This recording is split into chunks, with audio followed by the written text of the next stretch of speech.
not my beat. If you had told me, let's say early June, that one of my favorite off seasons in the NBA of any team was going to be the Atlanta Hawks, I'd be like, okay. And then they've had an awesome one. And if you had told me that that would not involve trading Trae Young, I would have been like, yeah, how'd they do that? They have. And to talk about it now, Mike Conti, 92.9 The Game in Atlanta. Mike, welcome back to the show. Appreciate your time. And how we doing on this day 2 of NBA free agency? I am equally shocked as you that the Hawks have been this efficient and effective, and Trae Young is still on the team. Would not have been on my bingo card. So let's talk about it. They make the Kristaps Porzingis trade. They have signed a couple of key free agents, including Nickeil Alexander-Walker and Luke Kennard. But take us back, let's go end of the regular season first. So for the Hawks, the end of the play-in, where did you think the team was going to go? What options did you think they had? Well, this is a critical offseason. It really still is as far as Trae Young's future with the Hawks is concerned, because he is entering that window for that Supermax extension, and the Hawks would probably need to do that this summer, or if they had no intention on keeping Trae Young, they would probably need to part ways with Trae this summer in order to get something of value in return. And it's starting to feel more and more like Trae is going to be a part of this going forward for reasons we can get into in a moment. But it really felt like at the end of that very brief run, if you will, in the play-in round for the Hawks, that there was a pretty decent chance that Trae Young was not going to be back with Atlanta, that this was a team really stuck in the mud making the play-in round the last couple years after they had that run of the Eastern Conference Finals in 2021 and almost made the NBA Finals. Really, they have been in neutral or even regressing a little bit every year since. With that being said, they also have the number 1 pick in the draft 2 years ago. They took Zachary Rieseshay. He turned out to be someone who exceeded expectations in his rookie year. Bringing in Dyson Daniels from New Orleans, that was someone who exceeded expectations, ended up most improved player.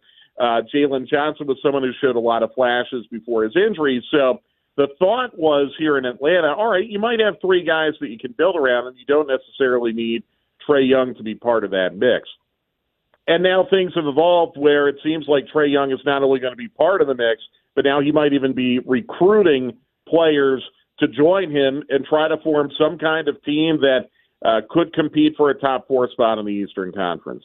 So do you think that they looked around, sent out feelers and didn't like what they were going to get for Trae Young in return? Or do you think that this team and this front office, which has had some changes as well this offseason, has a steadfast belief that they can build either around or with Trae Young, and we can get to the around or with in a second? But, do you think they sniffed around, or do you think that they were always planning to go this kind of route? I think they sniffed. And I wouldn't be surprised if there's still light sniffing taking place, although probably not as determined as maybe it was during the middle of last season, towards the end of last season. I definitely think they probed the market, and they would be responsible in doing so. You always want to know what you can get for an asset like Trae Young.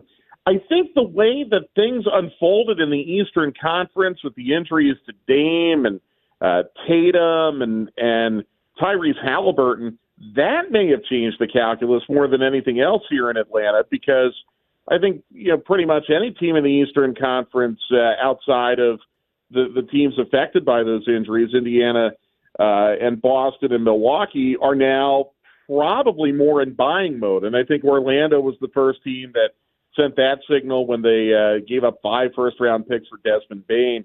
But everything has evolved so dramatically in the Eastern Conference over the last couple of weeks with these big players getting injured that I would imagine the Hawks front office, led by a new general manager, Ansi Soleil, who took over for Landry Fields at the end of the regular season, they probably assessed that, hey, we have a window right now in the Eastern Conference. Let's go out and see what we can do, and let's see if we can do it building around Trae Young. So, as Mike Conti is with us, 92.9 The Game in Atlanta, there is the lingering question of this contract situation for Trae Young and the potential for a super max or some other kind of extension, do you think that they have the gumption, the leverage, the whatever other words you want to use, to go to Trae Young and say, Trae, we really love you, but we can't build the team the way that we want to if we pay you the supermax. You're also not going to get that from anyone else because you literally can't.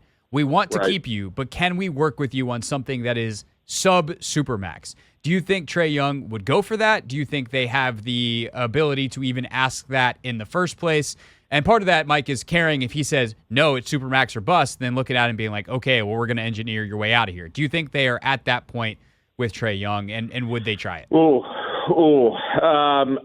have no inside knowledge if they're at that point. My feeling is that would be a very dangerous road to take.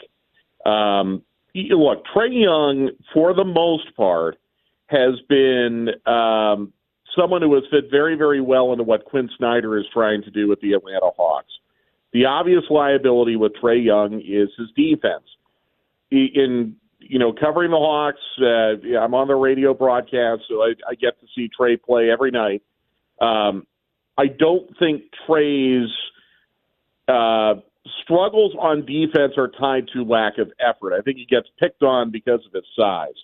What the Hawks have now done, and this might be a hint, maybe a little bit of a tip to where they're going to go with Trae in this offseason, is I think they've made themselves tougher to play against by bringing in a Porzingis, and you guys know in Washington, there's absolutely no guarantee that Porzingis is going to play, 55 or 60 games, but what if he does? Then you've brought in a really good rim protector. They drafted Asa Newell out of Georgia, good rim protector. I think he'll spend most of his time in the G League this year, but someone who's a very good defender. Then you bring in a great 3-and-D defender and Nickeil Alexander-Walker, and suddenly it feels like the paradigm has shifted a little bit, along with the Dyson Daniels edition last year, that the Hawks are not content to be 28th, 29th, 30th in the league in total defense and defensive rating. And maybe some of the moves that they are making could be in mind to compensate for Trae Young's defensive weaknesses. All that being said, for a guy with a strong personality like Trae Young, and I'm sure Trae believes he is worth the supermax, it feels like a dangerous game to play to go to him and say, we're not going to do that, even though you make a very good point. The Hawks are the only team that can pay him that kind of money under the way the rules are in the NBA right now. So the Hawks do have some leverage, but I don't know if that's a risk that they're willing to take at this point. I mean, this is a different conversation for a different time, but I'm sure you've thought about this too as a guy who's around the league as much as you are, Mike. Like, the Supermax is so silly because teams are forced to negotiate against themselves, and it really just winds up hurting the incumbent team, and in some ways hurts the player. Like, yeah, you get more cash. That's nice. All these players would get a ton of cash, and they have worse teams around them, so they wind up having to carry an undue load, and they might wind up getting traded, and not having the success they would. It's a very silly thing, and I think a player like Trae Young, in many ways that Bradley Beal was here, it's like Brad, at the time that he signed the Supermax, was a very, very good player who should not have been making as much money as LeBron James, let's say, or Stephen Curry. And I think Trae Young safely fits into that, which leads to my final question for you, Mike, is Mike Conti, again, host 92.9 The Game in Atlanta, specifically their Hawks pre- and post-game coverage. My only concern, I love what the Hawks have done. We started talking about that. But my concern is, how much room do they have to continue to go up and get better? Have they locked themselves into being a top 4 caliber in the East as currently constructed, with 3 top players out with Achilles injuries, but not good enough to win the thing? And even if they do, they feel like they would get smoked by an Oklahoma City or whoever else comes out of the West. Do they still have upward mobility with the assets they have to continue? Like, hey, this is a great offseason, and boy, wait to see what the Hawks do next year. Yeah, a little bit, because Porzingis is on an expiring. The Luke Kennard signing yesterday, reportedly he's on a 1-year deal. You still have your younger players like Reza Shea on a team-friendly deal for a couple more years.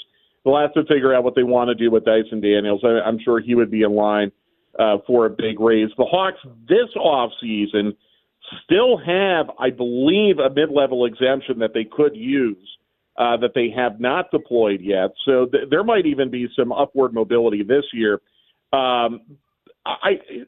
Honestly, the best thing that I think the Hawks front office has done over the last week, I feel like they may have fleeced the New Orleans Pelicans a little bit on draft night by trading from trading from 13 down to 22 to get a lottery unprotected pick next year, the better of New Orleans or Milwaukee. And keep an eye on what's going on with the Bucks now. That could very well be a top 5 pick next year. That's your big asset. That is your big chip when you look at where the Hawks could maybe have some upward mobility in making moves, whether it's this offseason, at the trade deadline coming up in February of 26 or next offseason. But I think you kind of hit the nail on the head, and this is something we've been talking about in Atlanta today. I love what the Hawks have done. They've made themselves better. They've made themselves deeper. They got that great chip in the draft pick. Are they one of the 4 best teams in the Eastern Conference? I cannot put this Hawks roster above Cleveland's roster right now.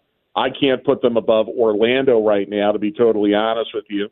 I can't put them above the New York Knicks right now. And then you start to get into the discussion, what's Indiana going to look like without Halliburton now, without Miles Turner? Does Giannis stay in Milwaukee? Miami is always kind of a wild card. They're always lurking. What are they going to do? I think your top 3 in the East is a pretty solid group right now, and I don't think the Hawks are in it. And then the question is, what can they do? They also have multiple draft picks every year. A lot of it's like pick swap type of stuff, but they at least have that to throw in a trade as well. Mike, great stuff as always. Enjoy having fun Hawks talk, and hopefully what's going to be a fun Hawks season starting in the fall. Yeah, we don't get to do it often, but it's been fun, and I look forward to speaking with you again. Indeed. Mike Conti, everybody, with us here on The Hoffman Show. This is The Hoffman Show on the T980 and the Odyssey app.